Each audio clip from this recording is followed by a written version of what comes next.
আচ্ছা বন্ধু, জান্নাতের যে 8টি দরজা রাখা হয়েছে, এই 8টি দরজা দিয়ে কোন কোন এবাদতকারীরা কোন দরজা দিয়ে ঢুকবে তুই কি জানিস? জান্নাতের এই 8টি দরজার প্রতিটি দরজাই খুবই গুরুত্বপূর্ণ। কেননা প্রথম যে দরজাটা আছে তার নাম হচ্ছে বাবু সালাত বা নামাজের দরজা, অর্থাৎ যারা নামাজি হবে তারা এই দরজা দিয়ে প্রবেশ করবে। 2 নম্বর হচ্ছে বাবুল জিহাদ বা জেহাদের দরজা। 3 নম্বর হচ্ছে বাবু সদাকা বা দান খয়রাতের দরজা। 4 নম্বর হচ্ছে বাবুল রাইয়ান বা রোজার দরজা।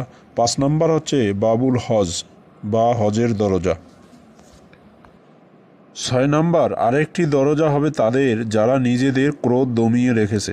7 নম্বর বাবুল আইয়াম, এ দরজা দিয়ে হিসাব নিকাশ ও আজাব ছাড়া তারাই প্রবেশ করবে যারা মোতাওয়াক্কিলিন বা আল্লাহ রব্বুল আলামিনের প্রতি ভরসাশীল ছিল। 8 নম্বর হচ্ছে বাবু জিকির বা জিকির আজকারের দরজা।